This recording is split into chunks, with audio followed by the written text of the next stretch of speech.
Buenos días, estimada comunidad. Sean bienvenidos a la sesión 105 del año 29 del Seminario de Investigación del Área de Educación Superior del Departamento de Matemática Educativa del CIMBESTAD IPN, nuestro seminario jueves. Parto con esta frase que dice: mejorar la enseñanza de las matemáticas no es tarea de un profesor, sino de una comunidad educativa. Clame. En esta sesión tenemos el honor de contar con la presencia del doctor Alberto Camacho, quien impartirá la conferencia titulada Estudios de Metrología Antigua, otra cara del espacio-tiempo. El doctor Alberto Camacho se ha desempeñado durante 40 años como profesor de tiempo completo del Tecnológico Nacional de México. Cuenta con un doctorado en matemática educativa por el CIMBESTAD IPN. Su formación inicial fue la topografía, la cual desarrolló ampliamente con trabajos de campo y en enseñanza de esa disciplina por más de 10 años. Una de sus áreas de investigación en la actualidad es el estudio de la metrología antigua, principalmente la desarrollada en Mesoamérica. Pertenece al Sistema Nacional de Investigadores desde el año 2004. Bien, sin más, dejamos entonces con ustedes al doctor Camacho. Muchas gracias y buenos días a todos y a todas. Me da mucho gusto estar en este escenario casi más de 18 años después.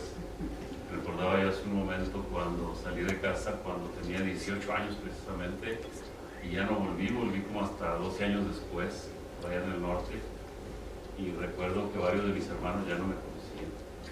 Pero aquí no pasa eso, aquí me siento en casa, me siento muy a gusto, muy contento, sobre todo pues porque me dan esta oportunidad de participar en esta comunicación de esto que se sale de pronto del contexto de matemática educativa y que, como dicen por allá, me ha absorbido el sesgo de 3 o 4 años para acá y no me deja en paz. En fin, tengo ya algunos resultados de estos estudios que les quiero compartir. Espero que aguanten. Voy a empezar porque está un poco larga la presentación. Justamente se llama así, Estudios de Metrología Antigua. Quiero decir que la metrología pues estudia los sistemas de medición. Yo me formé en esos sistemas de medición como topógrafo. Trabajé algo así como 12 años la topografía y enseñé otro tanto topografía también a estudiantes de ingeniería civil y de arquitectura hace ya algunos años. Dejé todo eso también hace bastante tiempo cuando me inicié en matemática educativa, pero bueno, con esto volví a recuperar todo aquello, está de por medio y se los quiero comentar. Lo que aparece ahí en esa imagen es un par de indígenas zapotecas de la región de Oaxaca, un poco antes de la conquista, haciendo una medición. Ambos tienen sujeto una cuerda, una cinta de medir. Ese que tiene el dedo levantado no es una mala señal, es un dedo majadero, pero nada que ver con una mala disposición ahí. Más bien está señalando al otro lo sagrado de la medición que están realizando, en el sentido de lo astronómico asociado a la medición misma. Va en esa dirección. Esa cinta métrica la voy a comentar un poco más adelante. Si me permiten, voy a leer un poquito algo relacionado con metrólogos. Por aquí van a identificar a uno de ellos fácilmente, de modo que los ponga un poco en el contexto del trabajo y lo comprendan también un poco más, porque es demasiado los conocimientos, técnicas, procedimientos, etcétera, que se involucran. Voy a hacer una introducción y luego vuelvo a las diapositivas. De hecho, los sistemas metrológicos son tan antiguos como los seres humanos. Las primeras referencias que se tienen de unidades de medición aparecen en la misma Biblia, en la que se contemplan las longitudes de diferentes templos en codos. El codo era un fragmento de medida que hoy algunos investigadores estiman en una longitud aproximada de 45 centímetros. Uno de los grandes metrólogos fue Isaac Newton.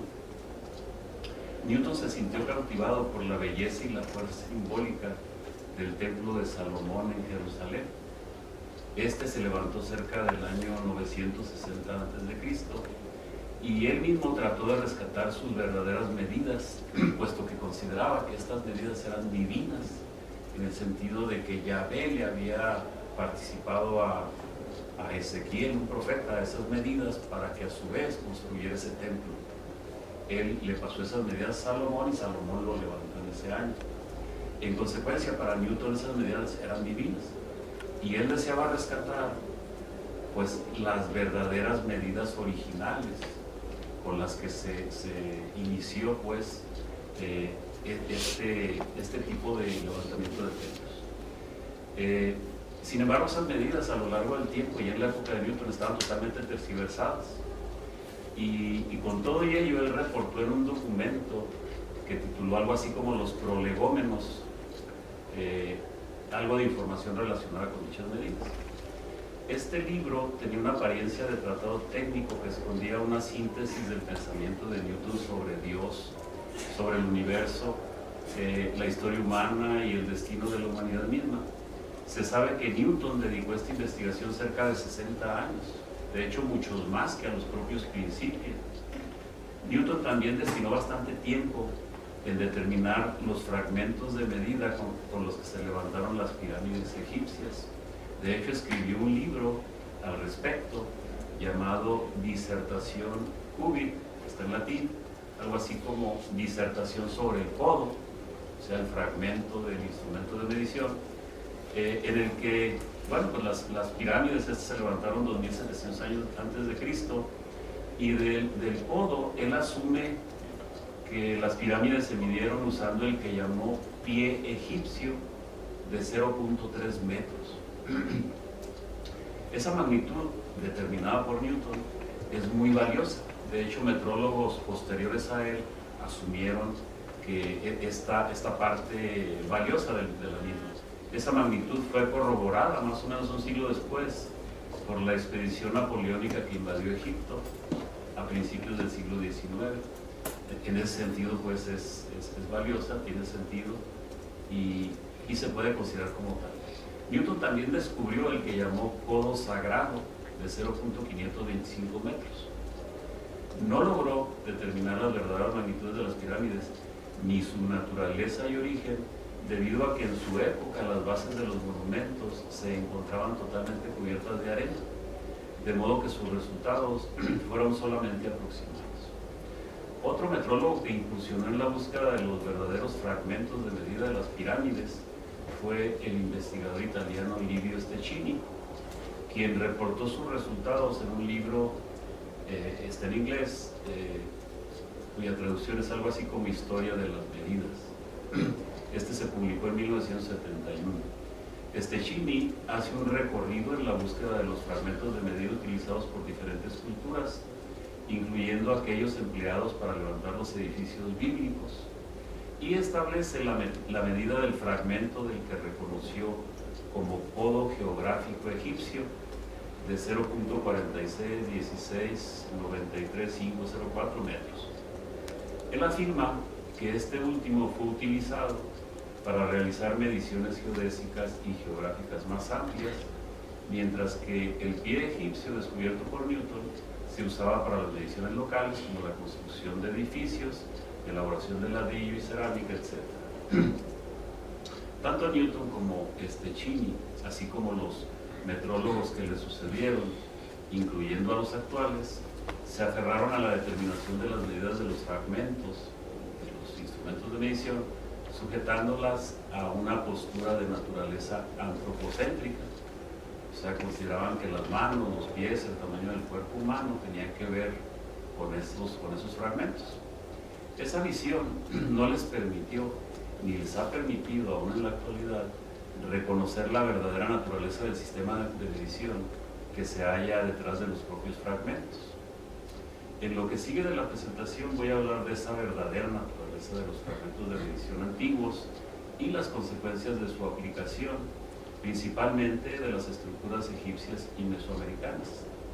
Para ello, voy a utilizar las medidas más precisas que se han levantado de esos monumentos desde finales del siglo XIX y lo que va del presente, utilizando para ello diferentes instrumentos de medición, incluso los más actuales. En ese sentido es que estimo que para comprender la naturaleza del sistema con el que las estructuras monumentales fueron construidas, es necesario contar con medidas por demás confiables de su extensión. Ante ello voy a aceptar el pie egipcio encontrado por Newton en los 0.3 metros, mientras que el codo geográfico establecido por Stecchini lo he adecuado agregándole 3 diezmilésimos de centímetro o de milímetro sería, dejándolo como 0.46, 1983, 624, 7 metros, con esa diferencia. Pues ahí hablé de dos metrólogos, dos grandes metrólogos. A lo largo de la historia ha habido una enorme cantidad de metrólogos, pero ninguno como estos dos ha establecido los, digamos, verdaderas magnitudes de los fragmentos de los instrumentos de medición. Parto de esa premisa y tengo como objetivo pues describir los elementos de una ciencia antigua. Me interesa reconocerla como tal, como una ciencia antigua, poco conocida, que se desprende del sistema de medición utilizado para el levantamiento de estas estructuras. Entiéndase por estructuras los templos pirámide, principalmente aquellos que se encuentran en los sitios de Giza en Egipto, los de Teotihuacán y Zempoala en México. Mostraré también la relación estrecha que existe entre las medidas de los monumentos, tanto egipcios como mesoamericanos, y al final intentaré ilustrar el funcionamiento astronómico de un templo pirámide mexicano, o sea, cómo es que funciona, un templo funcionaba en esas épocas. Voy a hablar pues de pirámides y de cosas así, algo que está muy desgastado, algo que está muy distorsionado, algo de lo que se ha escrito demasiado, yéndose incluso a lo fantástico y exagerado. Voy a tratar de darle un sentido más técnico, más apegado a una realidad que tiene que ver con la medición, para, al menos en el discurso de esta plática, eliminar esa parte fantástica que se le ha creado a toda esta realidad. Ya hablé de metrólogos, enseguida voy a hablar de algunos de los instrumentos de medición, incluyendo una aplicación muy valiosa que es la que también he utilizado, que es el Google Earth. Voy a hablar de esa ciencia antigua de unos 3000 años antes de Cristo.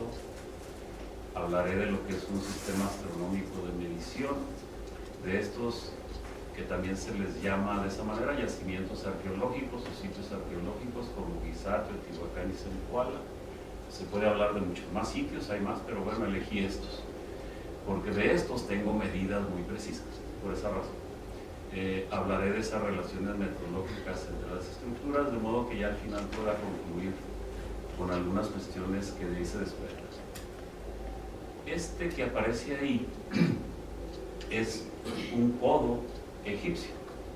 Se lo encontraron por ahí arqueólogos en una pirámide egipcia, no en estas más famosas y grandes, ¿no? Sino en la misma región egipcia, pues hay un sinnúmero de pirámides. En una de ellas se encontraron este codo egipcio, pareciera como de bronce o de otro metal. Como siempre, pues aparece en un museo, lo extraen del país y aparece en Turín, Italia, en un museo por ahí. A mí me dio mucho gusto reconocerlo porque lo encontré en línea hará cosa de un mes, y reconocerlo pues es validar mis puntos de vista, esto que les voy a tratar de comunicar. Y bueno, eso refleja que sí existió un instrumento de medición como fue este codo. Desconozco la medida, si fue el codo geográfico de Stecchini, el codo o el pie egipcio de Newton, no sé. No dice mal la noticia que aparece en línea. Este otro que aparece ahí es una cinta de medir que utilizaron principalmente los mexicas o aztecas aquí en México, más o menos del año 1400 en adelante, hasta antes de cerrar la entrada ya de la conquista. Observen que ese instrumento está así como anudado, está enredado. Si se desplegara, si le quitara el nudo, aparecerían ahí 3 como corazones. De hecho, así se les llama. En náhuatl serían como yolot, corazones. O sea, de hecho es una cinta de medir que mide 2,5 metros y está dividido en 3 yolots o corazones.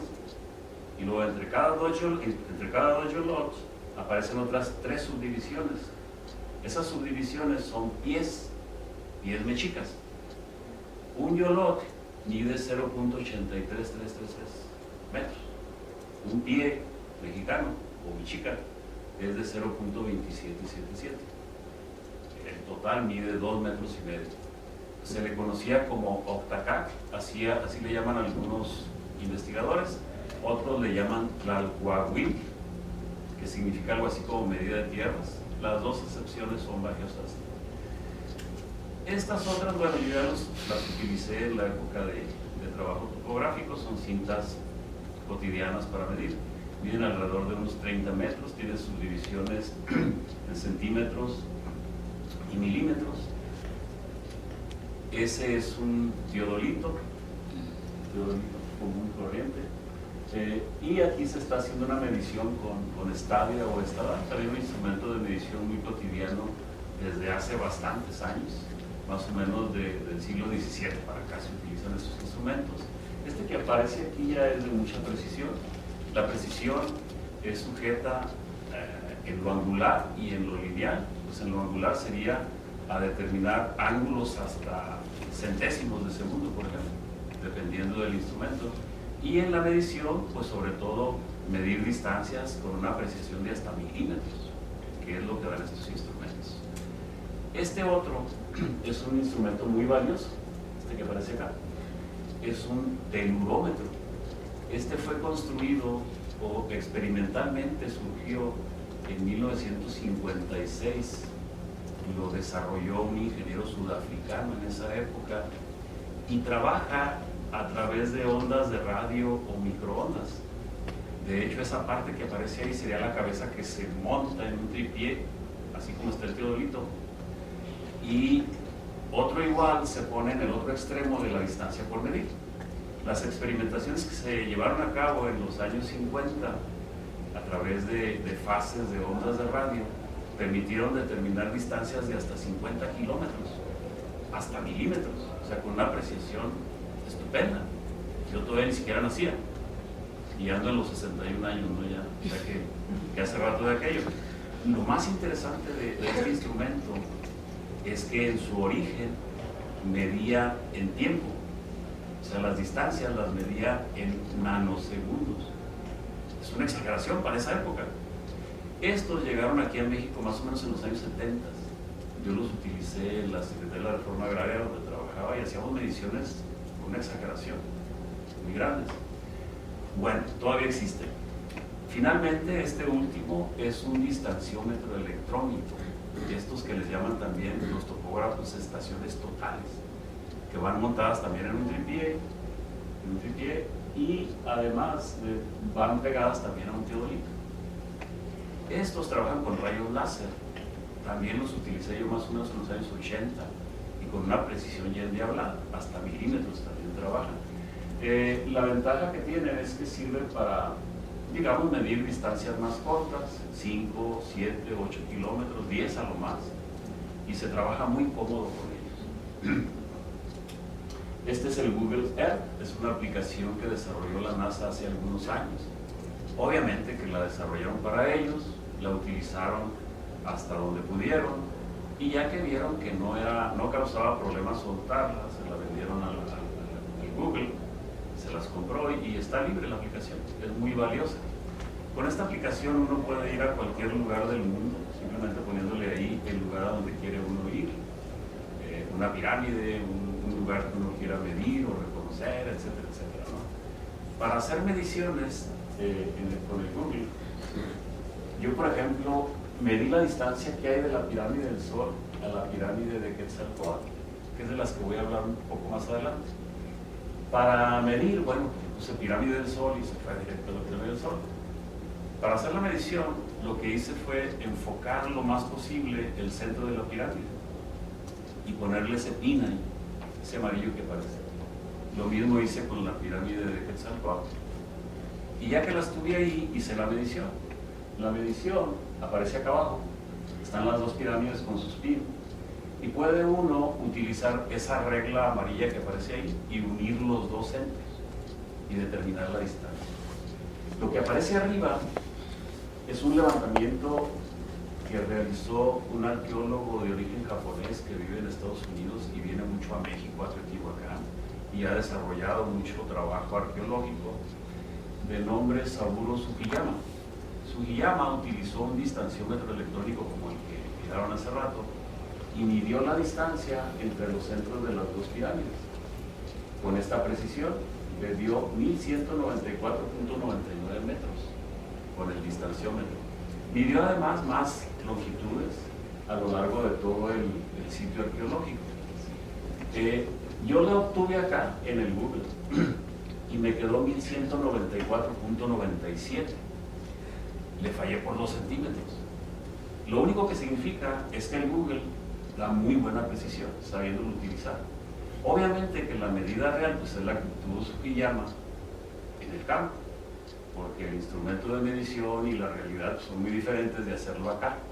Además a mi edad ya me tiembla la mano y ya no es tan fácil agarrar la precisión ahí, ¿verdad? Bueno, con esa plática sobre los instrumentos de medición me voy a meter un poquito al tema que les quiero explicar. Lo que aparece ahí es, digamos, una esfera.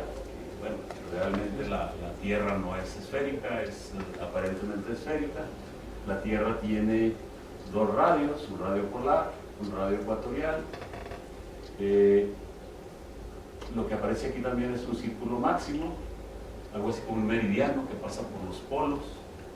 También aparece el trópico de Cáncer, que se encuentra más o menos a los 23 grados del Ecuador. Y bueno, este otro que aparece aquí vendría a ser ese círculo máximo, este mismo que está acá. Según Livio Stechini, del que hablaba yo hace rato, él menciona que los egipcios trazaron o reconocieron que por la región egipcia pasaba este meridiano que aparece aquí, el cual, mirado desde el centro de la Tierra, estaba subtendido por un ángulo de 7.5 grados. Según Stechini, él afirma que los egipcios determinaron la magnitud, llamémosle por tierra o itineraria, de ese meridiano en 1.800.000 podos geográficos. Los 7.5 grados iban del trópico de Cáncer hasta los límites con Alejandría, ya en el mar Mediterráneo, o sea, hasta el mar Mediterráneo simplemente. Si todo eso es cierto, entonces digamos que el círculo máximo, que son algo así como 360 grados contra los 7.5, establecerían un perímetro de 86.400.000 podos geográficos. Un podo geográfico, lo mencioné hace rato, es de 0.46, 19, 83, 6, 24, 7, un numerote así, metros. Reconocido tanto por Stechini y corregido por mí. Yo se lo corregí. Más adelante van a ver por qué. Ok. De modo es que la región egipcia, pues, estaba entre el trópico de Cáncer, que eran 23 grados, y los 30.5 ya en la orilla, a la altura de Alejandría, en el mar Mediterráneo. Algo así como este meridiano que dispuse aquí, ya en este mapa actual de Egipto. Aquí aparece el trópico de Cáncer, acá está el mar Mediterráneo, aquí está Alejandría. Estos serían los 1.800.000 podos geográficos que medía la región egipcia en esa época. Estamos hablando de unos 3.000 años antes de Cristo. Además, ese meridiano pasaba por la pirámide principal, que estaba más o menos a esta altura, en los 30 grados, por aquí así. O sea, era un meridiano en sí. Actualmente, pues, el país rebasa hasta esta parte, está más amplio. Con el tiempo se acortaba, se ampliaba, dependiendo de las conquistas y de quienes los llegaron a dominar, como los griegos, los romanos, etc. Bien. Aquí hice algunas operaciones. Si los 7.5 grados tienen 1.800.000 polos geográficos, 360 grados pues sería 86.400.000 polos geográficos. Y es interesante ver cuánto por tierra mide un grado. Vienen siendo como 240.000 polos geográficos. En ambos casos, tanto para los 360 grados como para los 240.000 grados, perdón, 86.400.000 polos geográficos como los 240.000 que son para un grado, esos números así enormes, pues porque enorme es la Tierra también, se pueden factorizar como estos números que aparecen aquí. Sin embargo, lo interesante de esos números es su característica astronómica. Es así que, por ejemplo, el 225 representa el tiempo en días que tarda en hacer una revolución sideral en el planeta Venus. Cada planeta tiene dos revoluciones, una revolución sinódica que es aparente vista desde la Tierra y una revolución sideral que es la revolución real que tarda un planeta en hacer un giro de 360 grados sobre su órbita. Eso es sencillo de entender, no se requiere de mucho conocimiento. Bueno, ese número aparece ahí. Actualmente ese número se acepta en los 224.7 días. El 384 es la cantidad de días que dura un año lunar sinódico. El año lunar sinódico es de 13 meses lunares. Eso se conoce desde que la humanidad es humanidad. Si se divide el 384 entre los 13 meses, pues queda un mes lunar sinódico de 29.53 que aparece, es el número que aparece aquí. Días. Este actualmente se acepta en los 29.53, o sea, no cambia casi nada. Igual el 384 no cambia casi nada. Lo que no aparece ahí es el mes sideral lunar, que es de 27.26. Actualmente se acepta como 27.32. Este sería un año lunar sideral, que actualmente se acepta casi igual en los 354. Esos números aparecen en todas las medidas, sobre todo las de área de las pirámides, de este tipo de estructuras, y no solamente en las medidas de la Tierra desde la concepción egipcia, tal y como les estoy planteando. De modo es que la proporción entre los meses de la Luna, entre ambos meses, pues da esta constante. Esa constante pues se parece mucho a la actual. Dado que está en proporción con las revoluciones de la Luna, perdón, yo la llamo constante astronómica. Es una constante que tiene que ver con la cuestión astronómica del movimiento de la Luna. Otros números que no aparecen tampoco es ese 780. Ese representa el tiempo en días que tarda en hacer una revolución sinódica el planeta Marte. Se acepta exactamente igual en la actualidad.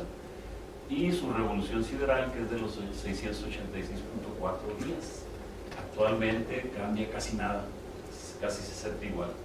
585 es la revolución sinódica de Venus, que se acepta actualmente en los 584. La proporción entre las revoluciones de Venus, tanto la sideral de 225 contra esta, es una constante astronómica de 2.6 días. A 2.6. Este tiene que ver con el año ritual que estas civilizaciones utilizaban, no tanto en Egipto, sino también aquí en Mesoamérica. Aquí en Mesoamérica se utilizaba el año ritual en los 260 días, que tiene que ver con esta constante, tiene que ver con el movimiento de Venus. El año ritual se empleaba, o sea, era fundamental reconocer cuándo iniciaba y cuándo terminaba, por aquello de la siembra, por aquello de las fiestas, por aquello de todo. Si no, pues se perdían estas comunidades en el tiempo. Igual usaban un año solar reconocido en los 365.625 días, así como aparece ahí. Obviamente que actualmente es un poco diferente, pero lo utilizaban por razones fundamentales de peso, no solamente por utilizarlos así. Todos estos números aparecen como factores de los resultados de las mediciones de estas estructuras, tanto de las pirámides como de esculturas, como distancias entre pirámides, etc. O sea, forman parte del sistema de medición. No significa que la Luna o Venus ande ahí, no, sino que esos números forman parte del sistema de medición, tienen un sentido en el sistema de medición.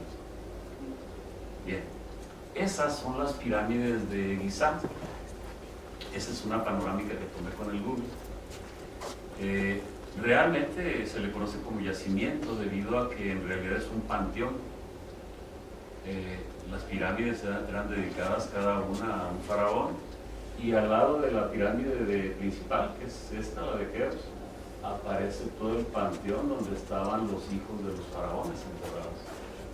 Son otro tipo de estructuras también importantes. Acá hay más.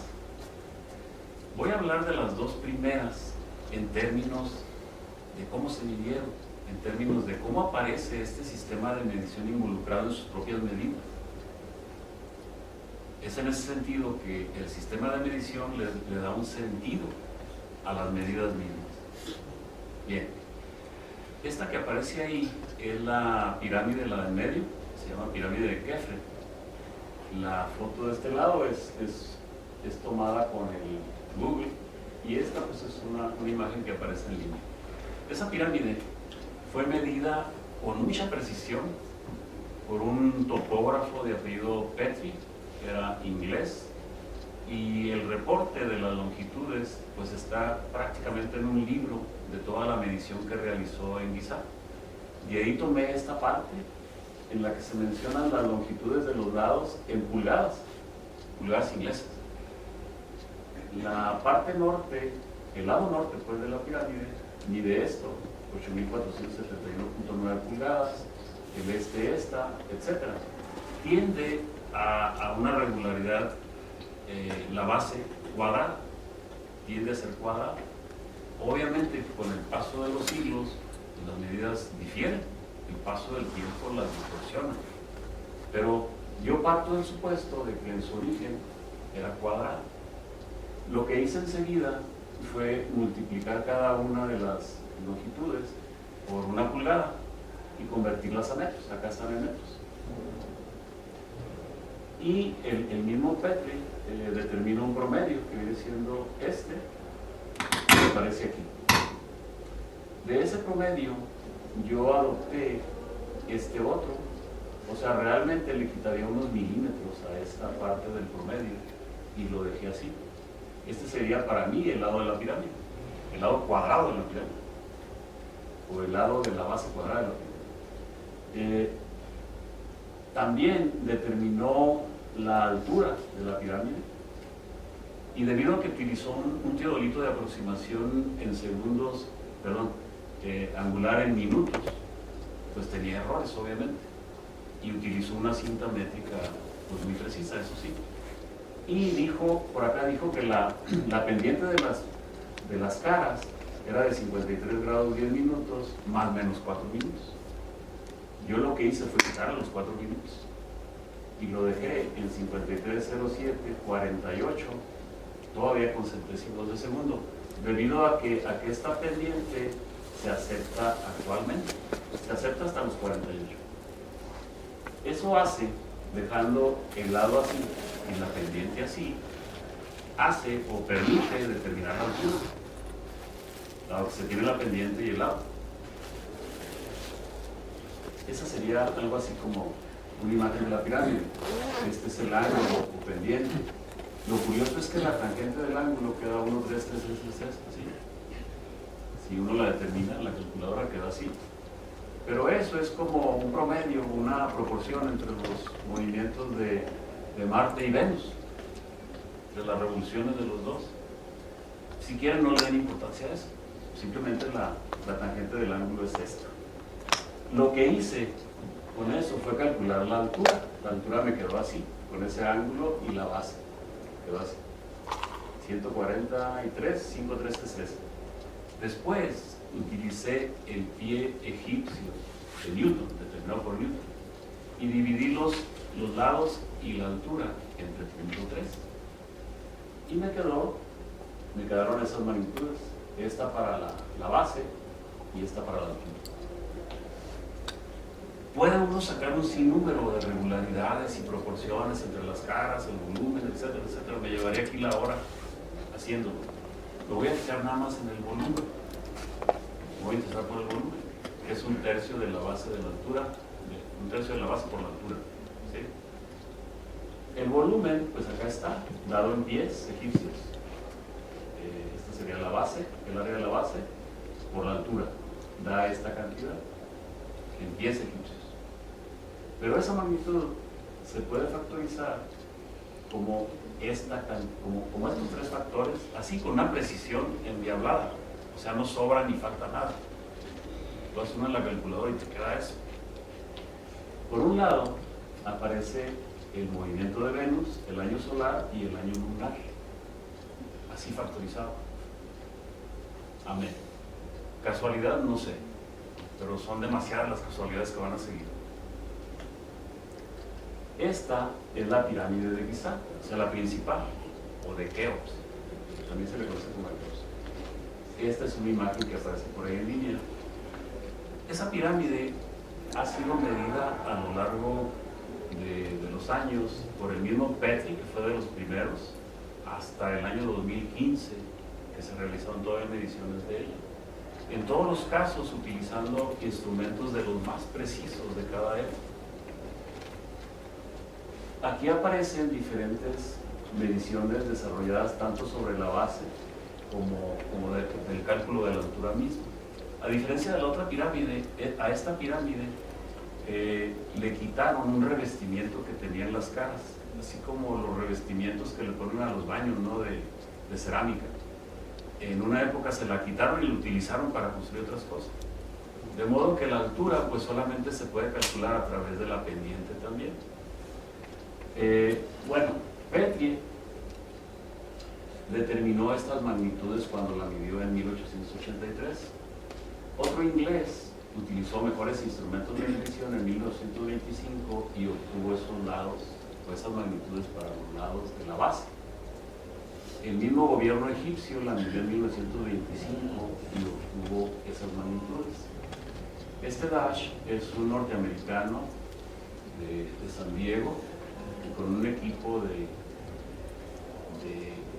técnicos, la midió en el 2015.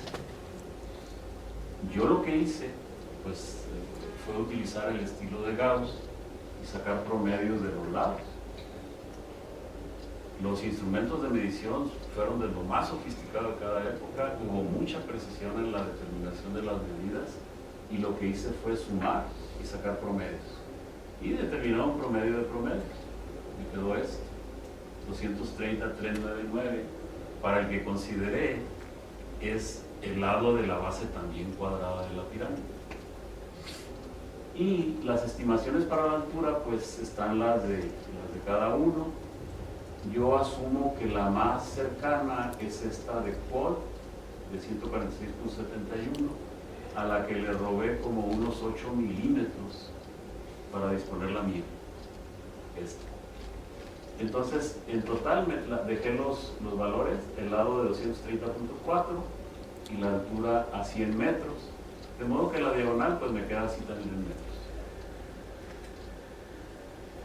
Eso hace que el triángulo isósceles que se forma aquí, con la diagonal de la pirámide y la altura, hace que el ángulo en la cúspide sea de 96 grados exactos. Exactos, así. No hay pierde. Y además, la pendiente de las caras sea de 0.9. Es otra característica que sobresale de tomar las medidas así. Después de eso, pues hice lo mismo. Determiné las magnitudes todavía no. todavía no las determino en pies, más adelante las pongo, ¿no? Lo que hice fue determinar el cociente entre el lado de la pirámide de 230.4 metros y la altura, tal y como aparece ahí, y la proporción que me quedó fue esta, ese número, todavía en metros. Dado que la diagonal de la pirámide es el lado multiplicado por la raíz de 2, en cualquier cuadrado, pues si multiplico este valor por la raíz de 2, me da una aproximación al número pi, que no es el pi, obviamente, pero se le parece nada más, este pi. Pero es un pi egipcio, no griego. Además es un número racional, no es irracional. Me da ese número. Ese pi yo lo llamo pi 1 para diferenciarlo del otro. Tiene las mismas funciones del pi, pero al centro de la astronomía misma, no al centro de hacer cálculos con el irracional. Bueno, ese pi además, con respecto al otro, tiene una diferencia de esta magnitud.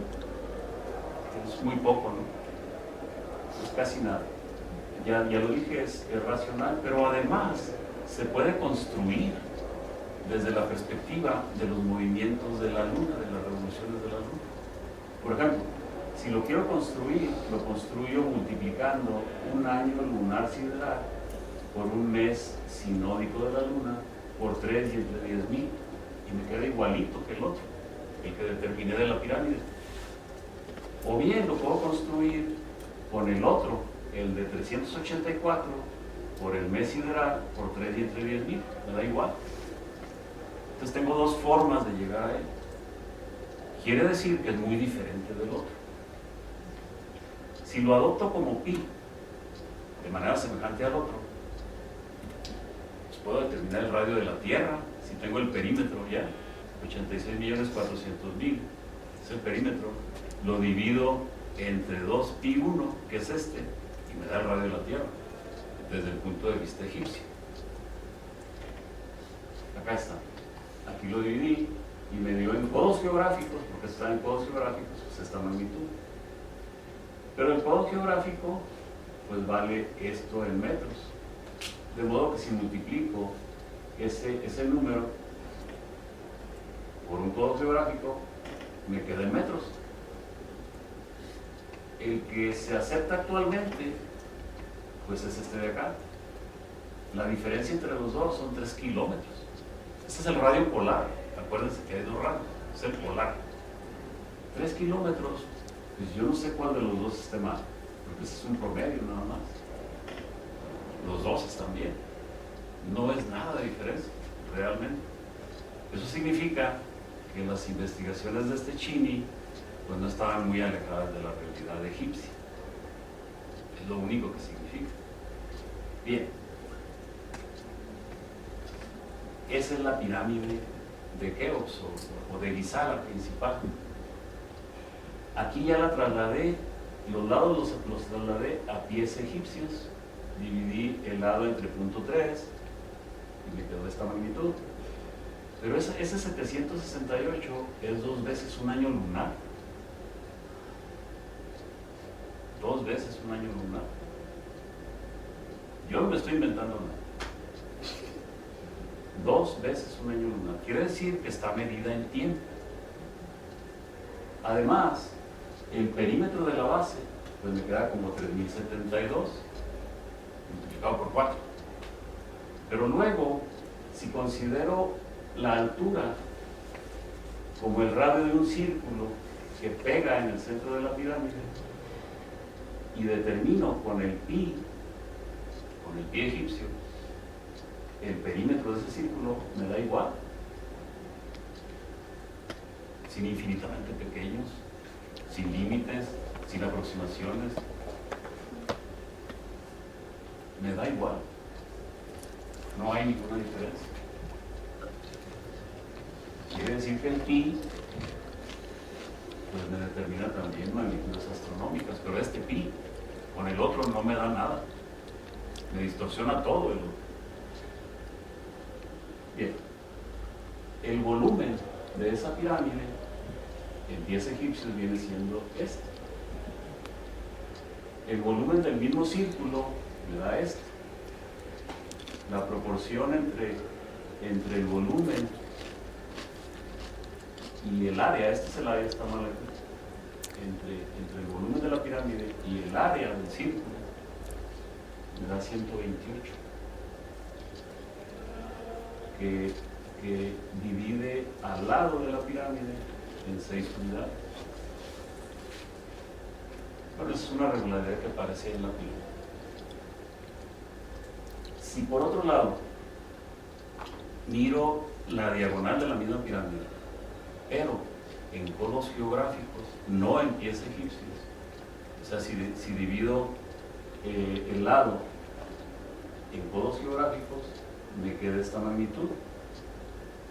Si con esa magnitud determino la diagonal de la base y la divido entre 2, me queda esto. Si esa magnitud la divido entre el radio de la Tierra en codos geográficos, me queda 39.000. Pero 39.000 son 50 revoluciones del planeta Marte.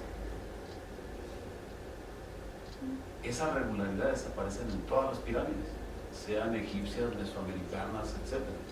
Eso ocurre siempre. Bien. Esto es Teotihuacán. Esto lo conocemos los mexicanos muy bien. Acá está la pirámide de la Luna, la del Sol, y por acá aparece, no se ve muy bien, pero aparece la de Quetzalcóatl. Voy a volver a la medición que realizó Saúl Sukiyama en Teotihuacán en el año 2010, esta donde aparece la magnitud entre las dos pirámides.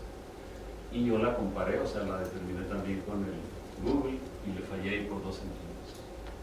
Para mí es una de las mediciones más precisas que se han logrado entre los centros de las dos pirámides por el instrumento de medición, un distanciómetro electrónico con aproximación hasta milímetros. Es una locura. Bien, si esa longitud que midió Sukiyama la divido por un codo geográfico, me queda esa magnitud, codos geográficos. Pero esa magnitud la puedo factorizar como 8125 entre el pi1 egipcio. Yo me pregunto, ¿qué demonios está haciendo ahí el pi1 egipcio? Con esa precisión, o sea, sin fallarte un solo céntimo o 10 milésimo de nada, así. O sea, ¿acaso los teotihuacanos tenían un distanciómetro electrónico? ¿Cómo le midieron? ¿Qué hicieron? Esto es exageradamente sorprendente.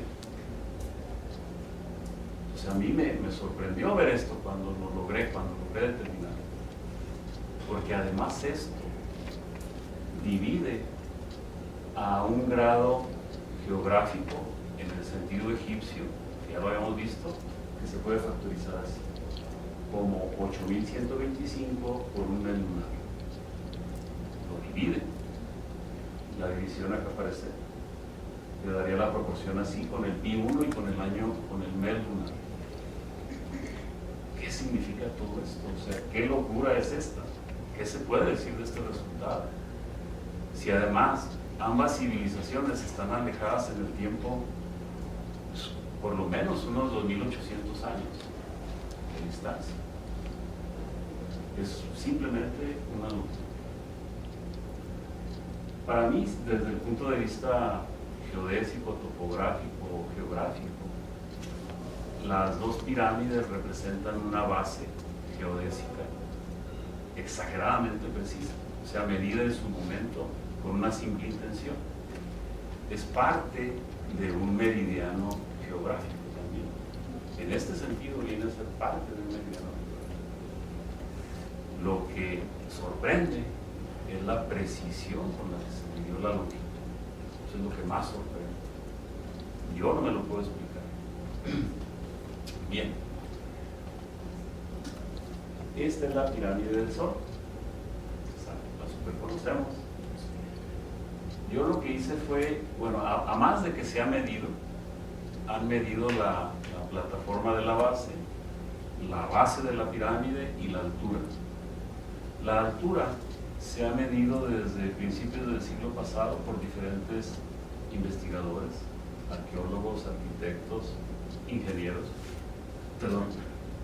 y se ha concluido en que mide 65 metros exactos. Y no es casual, porque la base del lado cuadrado de la pirámide de Quetzalcóatl mide 65 metros. También están en proporción la altura y el lado de la otra. Entonces, yo adopté los 65 metros para la altura. Y para la base, medí la base, dos de los lados, con el Google. Me da 230.17 y 230.35 para estos dos lados. Hice un sinnúmero de mediciones con el Google y concluyo que, igual que la de Egipto, mide 230.4, porque se acerca mucho a esa magnitud. Y con esa idea me quedé con los 230.4 y los 65 metros de altura. Lo que hice enseguida pues, fue dividirla entre pies egipcios. La base pues me queda igual que la de Egipto, pero la altura me queda así, me queda de este modo. Si divido el lado de la base entre la altura, me queda 3.5446, que está en proporción con un año lunar sideral.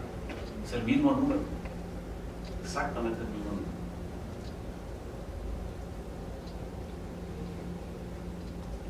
Pero igual que la de Egipto, el área de la base, que es la misma que la de Egipto, es esto. Y determinando el área de este círculo, que igual pega aquí en el centro de la base, pues están en proporción como 4 unidades, una con la otra. E igual, sin utilizar infinitamente pequeños, ni límites, ni nada de eso. O sea, uno rectifica al otro, un área rectifica al otro, van de la mano mutuamente. Estas regularidades aparecen en la mayoría de las pirámides, sean egipcias, mexicanas. Esto es Zempoala, en Veracruz. Este es un acercamiento con el Google. Esta pirámide se conoce como Templo de las Caritas y es más o menos del año 400 después de Cristo, aunque Zempoala se supone como del 1500 al 1000 antes de Cristo. Esta es la pirámide del Templo de las Caritas y fue encontrada por un arquitecto mexicano allá por los años 30, entre el 35 y 40 fue descubierta, fue limpiada, medida, etc. Y el arquitecto, que se llamaba José García Fayón, acertó en medir con todo lujo de detalle la pirámide. Es una pirámide pequeña, mide como 10.4 en la parte, creo, más larga, por otra magnitud, y tiene una altura de 5.2 metros. Así está. Y midió con una cinta métrica y con mucha precisión, a más de hacer estos diseños de la pirámide. Eso es muy valioso, es un legado precioso, que no se tiene de las demás pirámides, sus medidas, o sea, toda la cuestión metrológica de la misma. Yo lo que hice fue recuperar nada más en lo inmediato. La base, perdón, me equivoqué, ahí mide 14.5 metros por 10.2 de ancho y la altura que mide 5.2. Lo que hice fue dividir cada una de las distancias entre un codo geográfico egipcio y me quedaron así como aparece. Incluso calculé la diagonal con esos datos y me quedó de 38.4, que tiene que ver con el 384 del año lunar, que tampoco es casualidad. Lo que hice fue calcular el área de la base y multiplicarla por la altura. Eso me determina algo así como un paralelepípedo. El volumen de ese paralelepípedo da 7.800 cerrados. sin más ni menos así, debido a la precisión con la que lo midió el arquitecto también. Son 10 revoluciones del planeta Marte. Lo único que esto significa es que el tiempo está determinando al espacio, lo está midiendo. Los números que representan las revoluciones planetarias sirven para medir el espacio. Eso es lo que está ocurriendo aquí. Esa es la pirámide, es un mismo diseño del arquitecto. Supuestamente, investigadores afirman que los observadores de los astros se paraban en este lugar, que está hasta señalado ahí, y aquí esperaban que ocurriera el avistamiento de algún planeta. Aquí. Y ahí iniciaba un evento importante. Y el evento concluía cuando el planeta se avistaba en esta esquina. La base superior de la pirámide es esta, vista en plano. Aquí se paraba el observador. El ángulo, este que aparece aquí, yo lo medí n veces, hasta el cansancio, y me quedó de 120 grados. Si supongo que es Marte el que se avista aquí, Marte hace un recorrido de 780 días después de un giro de 360 grados. Para un giro de 130 días hace 260 días, que es un año ritual, es el año fundamental de cualquier cultura. Aquí iniciaba el año ritual y al avistarlo acá terminaba, si lo veo desde ese punto de vista. Para ellos era fundamental. Lo único que significa es que no estaban perdidos en el tiempo, no estaban para nada perdidos en el tiempo. Al contrario, lo tenían pero bien determinado. Bueno, ahí puse cómo desde la perspectiva misma de los números originales que empecé a plantear, se determina el codo geográfico, este que plantea este Chini y que yo lo regularizo de esta manera. Pues es la raíz de 2 por el pi 1 y por punto 104, donde el punto 104 tiene que ver con el movimiento de Marte entre los 7.5 que mide la región, el arco de meridiano de la región egipcia. Y además el codo real, que para Newton era de 0.525, pues se determina igual, con estos mismos números, pero multiplicando por él, o sea, por el codo geográfico, la constante astronómica de las dos revoluciones del planeta Marte. O sea, ni siquiera eso, ni siquiera esos fragmentos están salidos de esta realidad astronómica. Fueron determinados desde ahí mismo, tienen un sentido ahí mismo. ¿De dónde surge todo esto? ¿Por qué el tiempo mide o determina el espacio? Pues es muy sencillo.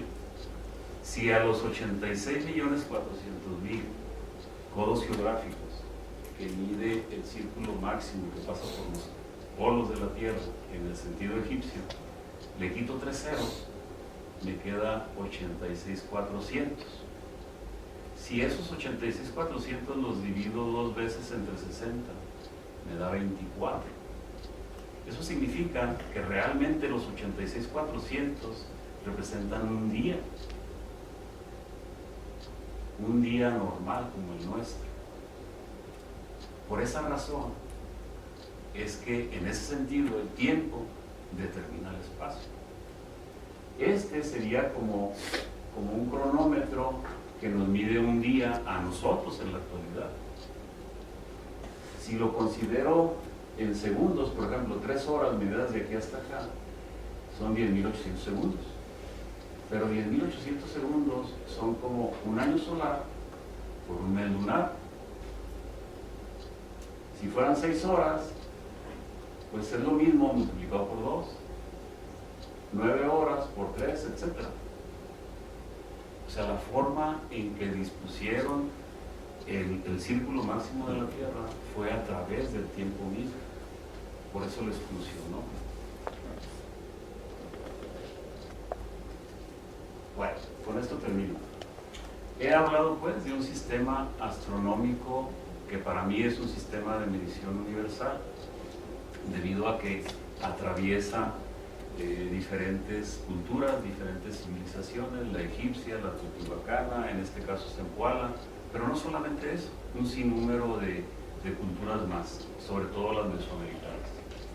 He hablado también de cómo el tiempo determina el espacio y de cómo esta forma en que el tiempo va inherentemente pegado al espacio fue algo que le falló a Einstein mismo. Einstein consideró que el tiempo era una cuarta componente del espacio tridimensional.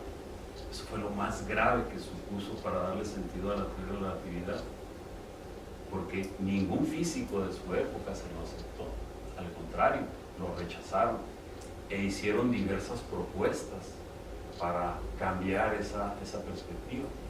A la fecha pues se quedó así, pero fue un error grave de Einstein. Eso no le quita nada a la teoría, pero está mal fundamentada desde esa perspectiva. El tiempo no está del lado del espacio, al contrario, va íntimamente relacionado con el espacio.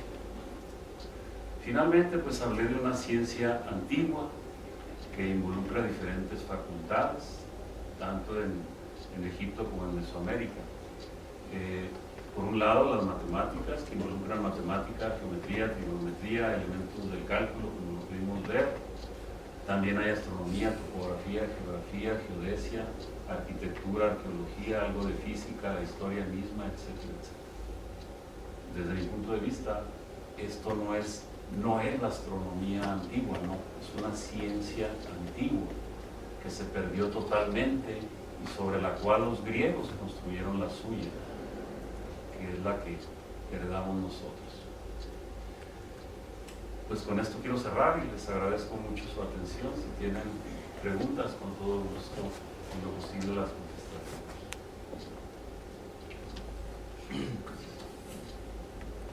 Doctor Camacho, muchas gracias por la presentación. Todo esto de las medidas astronómicas, espacios, tiempos y áreas siempre se me han parecido muy interesantes. Sobre todo ver que hay regularidad entre civilizaciones que están tan alejadas, tanto en tiempo como en espacio geográfico. ¿Qué relación pueden tener los egipcios con, por ejemplo, los teotihuacanos? Bueno, me fijé en algo en una de las diapositivas, particularmente la fotografía donde vienen las 3 pirámides en Egipto. Y bueno, me di cuenta también que la pirámide de Keops tenía, desde el ángulo en que está tomada la fotografía, una sombra proyectada. Y bueno, también se ha visto que en Teotihuacán, en ciertas épocas del año, las pirámides proyectan sombras que tienen cierta regularidad o cierto comportamiento, particularmente durante los solsticios. No sé si se han hecho estudios de qué relación puede haber entre las proyecciones de sombras de de las pirámides egipcias, por ejemplo, y las teotihuacanas. No esa relación, pero sí hay estudios, al menos aquí de investigadores, principalmente arqueólogos mexicanos de la UNAM, que han hecho estudios relacionados con los solsticios en algunas de las pirámides, principalmente esta que se sucede en Chichén Itzá, que es la más común. Exactamente. Hay unos estudios muy serios desde el punto de vista de la meteorología misma, utilizando instrumentos de medición, y se ha dejado ver que efectivamente tenían esa función. Resulta que aquí en México los solsticios se verifican justamente en el trópico de Cáncer. Es hasta ahí hasta donde se puede observar el solsticio. El solsticio no es otra cosa más que la máxima inclinación del sol en esa época, que significa que no hay sombra ese día. El sol no produce sombra. Eso era fundamental para estas civilizaciones, porque es una manera de medir también el tiempo. Resulta que, sin embargo, que hay pirámides que se salen de esa región del Trópico de Cáncer. ¿Qué pasa con ellas? O sea, por ejemplo, las mismas pirámides egipcias se salen del Trópico de Cáncer. Pues significa que en estas no se puede verificar el solsticio, tal y como sucede acá en Chichén Itzá, por la simple razón de que el solsticio no alcanza a llegar allá o a verificarse allá. Es lo que yo sé. Sí hay estudios muy serios, muy valiosos de este fenómeno. Doctor Camacho, muchas gracias por su presentación. En verdad me puso a pensar muchas cosas. No sé si por coincidencia, tal vez, pues yo estoy haciendo también como investigaciones alrededor del espacio-tiempo, específicamente en el pueblo Ñusabi. Y a raíz de esta investigación he hecho como todo un recorrido de lo que se dice de espacio y tiempo en todas las culturas mesoamericanas. En México, pues sabemos muchos. Entonces, su presentación me hizo pensar en muchas cosas, en cuestionarme muchas cosas también. Y bueno,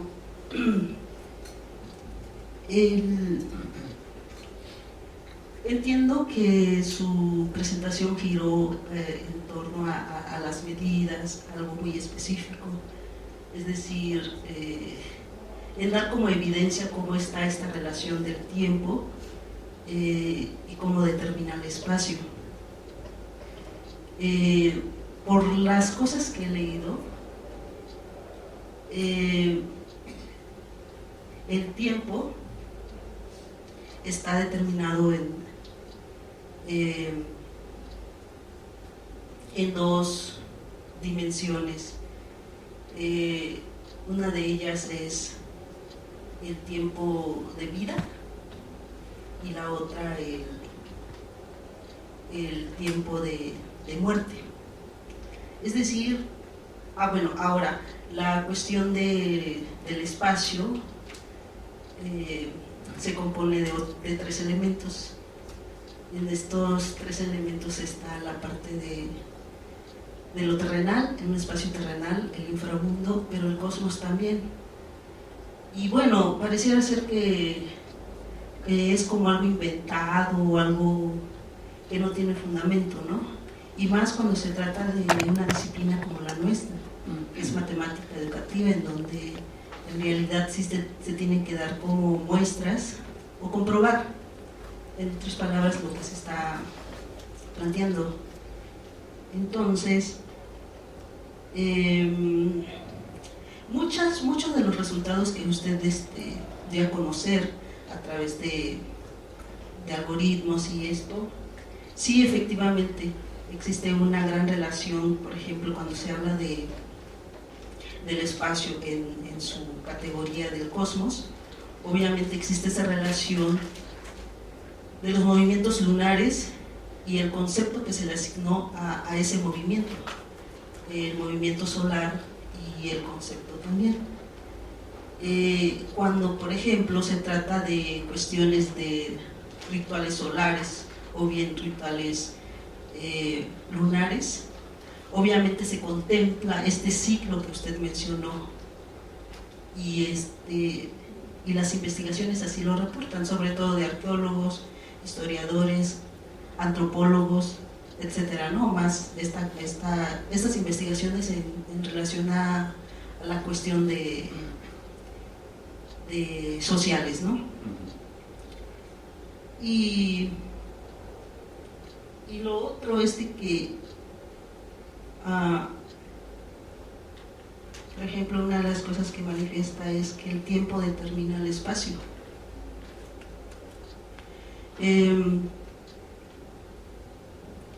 Obviamente creo que la centración de su trabajo con la mía es un tanto distinta, de ahí que tenemos como cuestiones un tanto pues, diferentes, pero sí a lo que voy es que varias de las afirmaciones en tanto resultados a través de mediciones, sí coincido con las afirmaciones que hizo. En tantos ciclos, yo pensaría que sí se tendría que hacer una plática un poco más profunda al respecto con usted, porque yo creo que sacaríamos como cosas muy importantes, ¿no? Sí. Que pueden favorecer. De hecho, desde un punto de vista, yo no sé cómo decirlo, quizás muy general, los arqueólogos, como Jacques Cousteau, como este historiador de la historia mesoamericana, este mexicano León Portilla, llegan a conclusiones como estas. León Portilla incluso lo dice al contrario, dice es que el espacio determina el tiempo. Bueno, ¿qué te fundamentas para decirlo, no? Decirlo solamente porque ver relaciones, regularidades en lo que has leído en agua, pues está bien. Pero bueno, yo le doy esta perspectiva de los números y veo que es más en esta dirección. Si usted hace algo semejante en algunos de sus libros, ¿no? Llega a conclusiones semejantes a las de León Portilla también. Y tiene razón, yo lo único que quise hacer con esta plática así tan larga fue mostrar la más evidencia posible de lo numérico. A mí me queda en claro que no es sencillo aceptarlo debido a que Egipto está exageradamente lejos de Teotihuacán, pero igual se puede uno cuestionar dónde se inició esto, si en Egipto o acá. En los años 90, allá por el 94, se descubrió el yacimiento de Carey en Perú. Una arqueóloga peruana es quien descubre este yacimiento, y es muy interesante porque su preocupación ya no era solamente desescombrar el sitio, ¿no? Lo cual se logra a través de los años, sino tratar de verificar la edad del sitio. Encuentran por ahí una bolsa construida con elementos vegetales de la región, con huesos, después de mucho buscar, y resulta que lo envían a Estados Unidos y el carbono 14 determina 2600 años antes de Cristo, cerca a los 2700 de las pirámides egipcias. Si uno le echa números a estos monumentos, llega a estas mismas conclusiones. En consecuencia dice uno, bueno, pues, ¿de dónde? ¿De aquí para allá? ¿De allá para acá? Yo creo que no es un problema nuestro, más bien sería un problema ya para los antropólogos, etnólogos, no sé. Bueno, pues es lo que le puedo comentar. Yo creo que afortunadamente arqueólogos han documentado esta perspectiva también, como tiempo y espacio van de la mano, como usted lo menciona. Sí, de hecho, en el lenguaje mismo, ¿no? de las lenguas originarias igual va impregnado mucho esta cuestión de esta relación de tiempo y espacio. O sea, no por nada está esa vinculación, esa interacción entre estos dos conceptos. Y bueno, haciendo un poco referencia a lo que usted acaba de comentar, en Monte Albán, en Oaxaca, hace no mucho se descubrió una tumba, hasta ahorita se ha denominado la tumba 7, en donde justo pues gracias a los antropólogos, a los arqueólogos, historiadores también, pues dan esta connotación de cómo esta dimensión de inframundo, de alguna u otra forma, en datos un tanto también rigurosos, dan muestra de que este sentido de espacio sí cabe o cabía, mejor dicho, al hacer estas dimensiones, ¿no? de espacio, pero sin descartar obviamente la relación con el tiempo. Sí, sí. Pues yo me quedo con la precisión con la que se determinaron y midieron todo este tipo de estructuras. Es algo que los arqueólogos ni los investigadores a lo largo de la historia lo han concebido. Se ha estimado que lo que está de por medio en las medidas es la cuestión antropocéntrica, y justamente eso es lo que no ha dejado avanzar esta perspectiva de estudio. cómo las medidas tienen que ver con una definición muy diferente, semejante quizás, aunque esté un poco alejada, a la del sistema métrico decimal, que tiene que ver con un cuadrante de la superficie terrestre, aunque es una situación ideal un tanto falsa también. Aquí la definición tiene que ver con el movimiento planetario. Eso es lo que hace la diferencia con la cuestión antropocéntrica y le da precisión a la medida. Es esa precisión la que está de por medio. Es lo que más sorprende, pero sorprende en una ciencia totalmente perdida. Esta ciencia sobre la que se montaron los griegos, porque los griegos invadieron Egipto, y simplemente algunos de ellos vivían allí en la biblioteca de Alejandría. Eso está ampliamente documentado. Se robaron lo que quisieron de ahí, y de ahí nace toda la ciencia griega, obviamente, pero una ciencia pues desde una perspectiva diferente, sustentada en esto y con una pérdida de significados en las propias mediciones. Pues muchas gracias, Al doctor. contrario, gracias a ustedes. Sí, buenos días. Muchas gracias por la presentación. Bueno, tengo algunas ideas nada más que me hacen pensar. Yo creo que a muchos nos llama mucho la atención estos temas que son así como ¿por qué este resultado? ¿Por qué esto? Parece misterioso, ¿no? Entonces, creo que nos llama mucho la atención. Primero que nada, quizá una pregunta. Cuando se encontró la distancia entre el trópico de Cáncer y Alejandría, yo sé que se dio, por ejemplo, la distinción esta de cuánto es la distancia en la superficie de la Tierra en términos de grado, en un grado, para sacar la proporción. Entonces no sé si esa distancia se consideró como la distancia más corta entre dos puntos, teniendo la concepción de una línea recta plana o sobre una geodésica. No, tiene que ver con la geografía misma, pero tiene una concepción cósmica aparte. O sea, los 7.5 grados no son casuales. En el cielo existe una línea imaginaria que se llama eclíptica, semejante a la que se sitúa en la Tierra en el trópico de Cáncer. Sobre la eclíptica, 7.5 grados para allá se mueven los planetas, estos que conocemos y que conocían ellos. Ahí es donde se mueven, nada más. Fuera de esos 7.5 grados está la nada. Lo que hicieron los egipcios fue bajar esa concepción cósmica ahí, disponerla ahí, plantada. O sea, no es casual, tiene mucho sentido. Por eso todo eso se hereda acá, por esa justificación cósmica. Por eso se habla tanto del cosmos. Ahí está la justificación de todo. ¿Cómo lo hicieron? Ya es exagerada la pregunta. Es difícil responder. Sí, porque en la última pirámide que presentas en las imágenes, se tiene hasta un punto donde se localiza la persona que está visualizando algo. Entonces, yo entendía, o por lo menos, entendía en ese momento que era el empirismo el que le daba ciertos datos a ese tipo de personas para saber cuándo sembrar, para saber todos estos datos, ¿no? Entonces, como que el empirismo le permitía eso. Entonces, las construcciones se hacían en ciertos espacios que permitían eso. Ahora bien, estos resultados que hasta cierto punto generan una curiosidad de saber por qué.